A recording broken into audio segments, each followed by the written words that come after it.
Matthew Slattery will turn 13 on Thanksgiving. His youthful exuberance, caught on this video just months ago, is now at the very best held captive behind these frustrated eyes. The cheek is bending.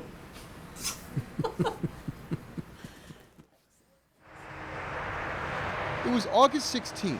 Matthew, his older brother Peter, and his mother Susan were driving back from a family reunion in Cleveland when a semi-truck slammed into the back of their car as they slowed for traffic. Susan, a well-known professor at Stevenson University, was killed almost instantly. Peter was badly injured but stable. Matthew's doctors say he lost 80% of his blood and suffered a traumatic brain injury. Good job, buddy.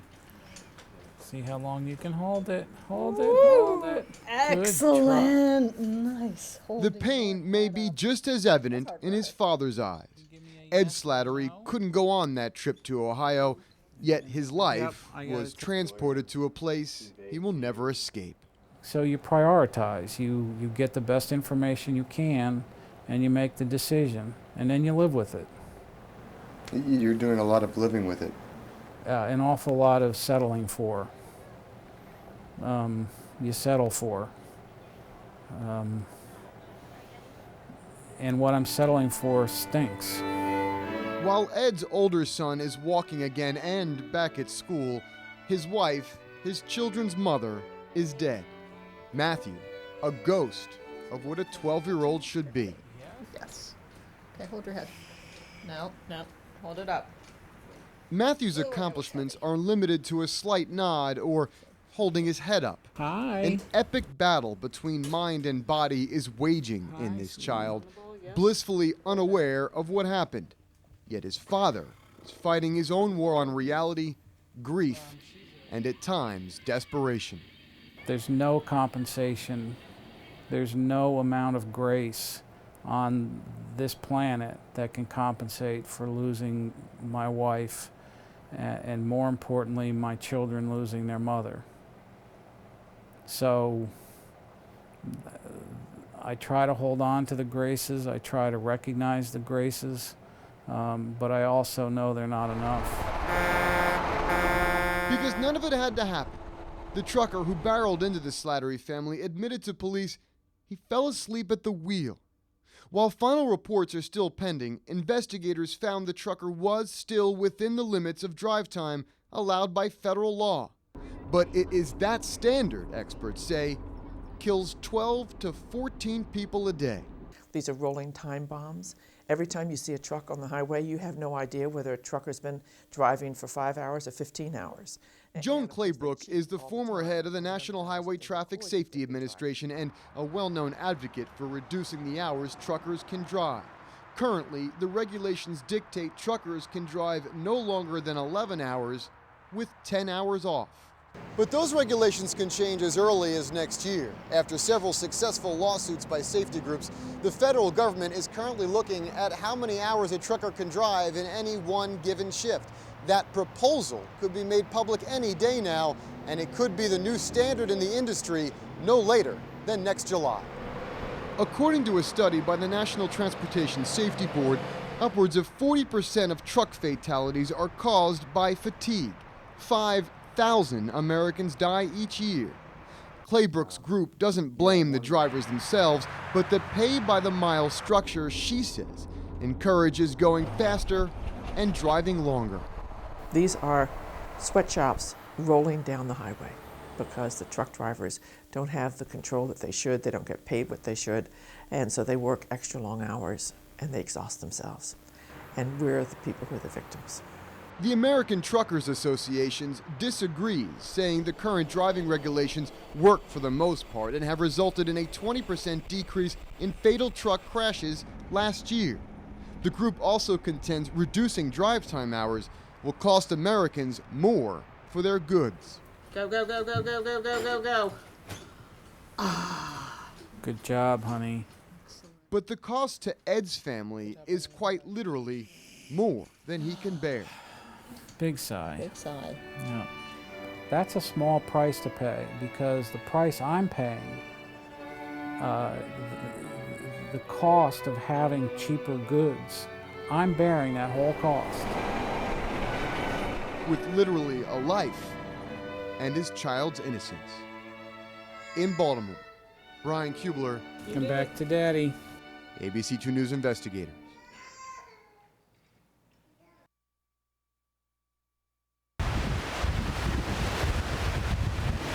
The road back often starts where it once ended. The gentle shores along Lake Erie is near where life halted for the Slatterys, and where a year later it begins once again.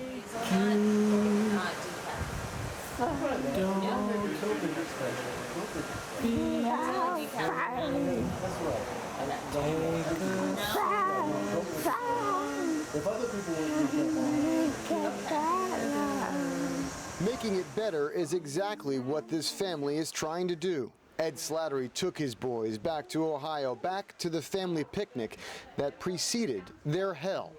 The last real moment before the surreal. Before a trucker fell asleep at the wheel on an Ohio interstate, before his wife's death, before his son's injuries. Exactly a year later now, back to where life as they once knew it ended. You know, I didn't want the year commemoration to be sad.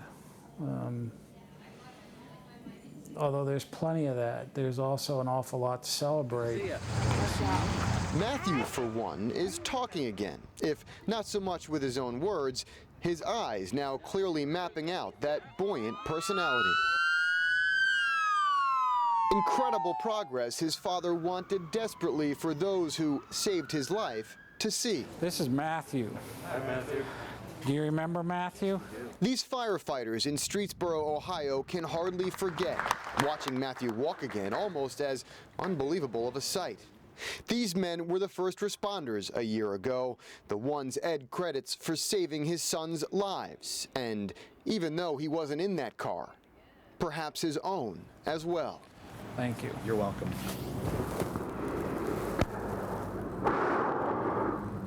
The hug might be more powerful than the $10,000 donation Ed made to that fire department.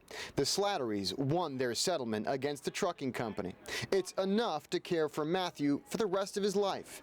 Enough for the Slatterys to give back. Thank you. Including another $100,000 to the Akron Children's Hospital. A donation met with the pomp and circumstance of a press conference for the local media, perhaps as much of a show of appreciation to the hospital as it is of his own boys.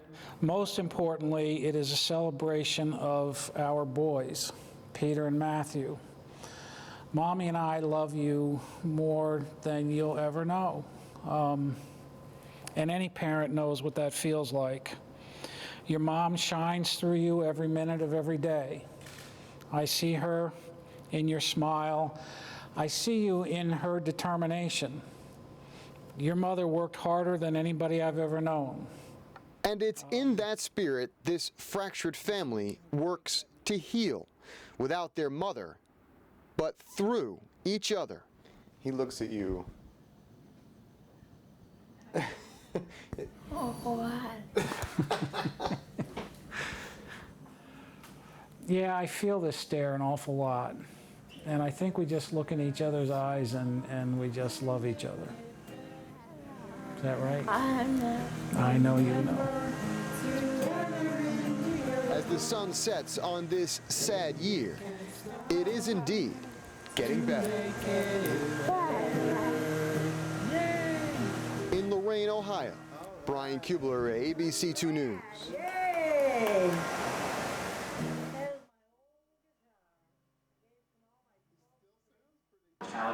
It was in a subcommittee on Capitol Hill where the Slattery family's emotional reality clashed with the political, where the economics of tears may have failed to resonate as loudly as the dollar. If this is what a congressional hearing is like, then I understand why communism has a higher approval rating than Congress. Those are the words of a man who has a story to tell but failed to get the right audience. Ed Slattery and his son Matthew were hoping to testify in this subcommittee on regulatory affairs, a hearing to debate the cost of implementing a new Department of Transportation rule that would decrease drive time for truckers while increasing their rest. House rules dictate the majority party, in this case the Republicans, choose most of who speaks in these hearings. 5 witnesses from trucking companies testified versus just one safety expert. While Slattery's statement was read into the record, he was not chosen to speak. The whole hearing was a farce. And if the American people knew what these hearings were, I think they'd be even more sickened than they are now. Those words were spoken to us, but Slattery says they were aimed at subcommittee chair and Ohio Republican Congressman Jim Jordan. A conversation Slattery invited us to witness in the halls of Congress, but one Jordan's staff refused us access to.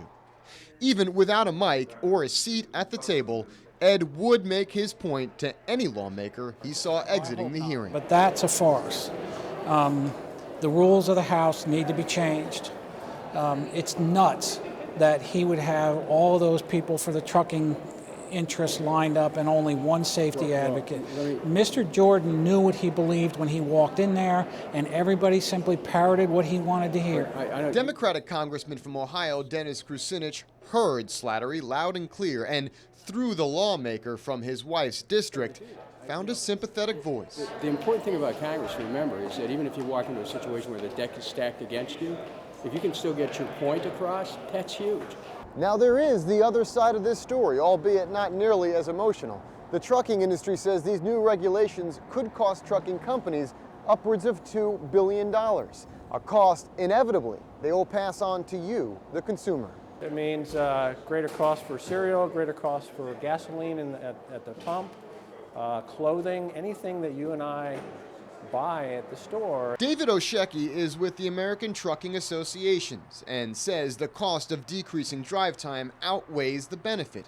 Fatigue alone causes a very small percentage of deadly accidents on American roadways, he says, and Congress should broaden its scope as to why 3,000 to 4,000 Americans die from truck crashes each year. It's misbehaviors and mistakes. Misbehaviors meaning speeding and following, and unsafe actions that some people choose to make. Right now, they are working too many hours and driving too many hours. Safety advocates feel no matter mistake or fatigue, the rule must change, even at the cost of $2 billion. We're trying to create a rule that will result in more rested truck drivers and bringing down the number of deaths and injuries that are occurring because we have tired truckers on the road. A message Ed Slattery and his family are now slowly becoming the face of, fighting through what they call the partisan farce of the congressional hearing process to be heard, to express that dollars are simply not worth more than tears. There are 330 million of us who can share that cost. As it stands right now, 3,000 families a year lose a family member, and those 3,000 families bear the whole cost. Numbers Slattery hopes causes Capitol Hill pause as Congress debates the cost of lives versus doing business. In Washington, Brian Kubler, ABC 2 News. What kind of fish? Do you remember? Holy crap! No! Normal, of course, is a relative term, but getting back to one's definition of it is often a journey to an entirely unexpected destination. It was 2 summers ago when Ed Slattery lost his wife Susan to a tired trucker and, to a large extent, his teenage son, as he was, only to fall in love all over again with who he is. Why? I love you. It's a father-son bond as strong as this tragedy is sad. This family has been tirelessly rebuilding their lives with the few pieces left on that Ohio interstate in August of 2010. But it is on this empty lot in Cockeysville where the Slatterys can finally put some of it back together. We're excited because within the next 2 weeks they'll be out here pouring cement, and after that things will start moving pretty quickly. It could take up to a year to build the Slattery's new home, a modern, environmentally efficient, and most importantly, accessible house for the Slatterys of today and the rest of Matthew's life. By the 3D model and artist renderings, you can see there is an open floor plan or universal concept to accommodate the wheelchair. Walls, Ed says, are the enemy. There will be special cooktops, pull-down cabinets, and even a therapy pool, designed and tailored from the ground up for wheels down. That was the #1 goal from the outset.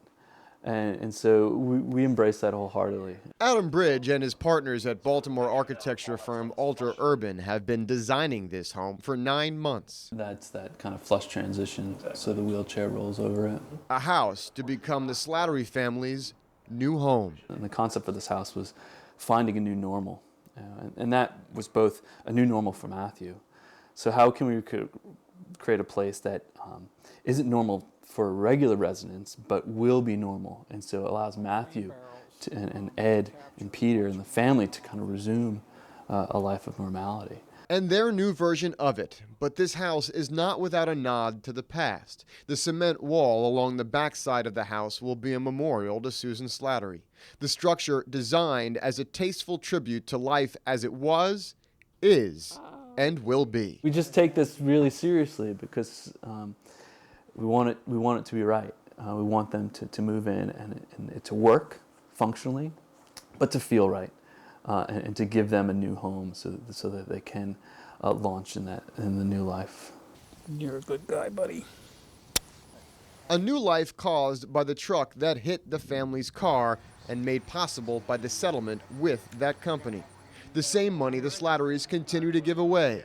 We profiled last year how they gave to the firehouse that responded to the accident in Ohio, the Akron Children's Hospital that helped save Matthew's life, and now $1 million over 10 years to Kennedy Krieger right here at home. All of it meant to help families in a similar situation whose insurance falls short. The Slatterys knowing they were fortunate enough to barely escape an all too common reality. He and Peter and I will be okay for the rest of our lives, and that's the idea of lawsuits, is that you make people as whole as you can. And of course money never fixes things, but it certainly does help. Helping the Slatterys move on while helping others in 2 different states begin to do the same. The Slatterys' house should take shape in the next couple of weeks and be completed by this time next year. Brian Kubler, ABC 2 News.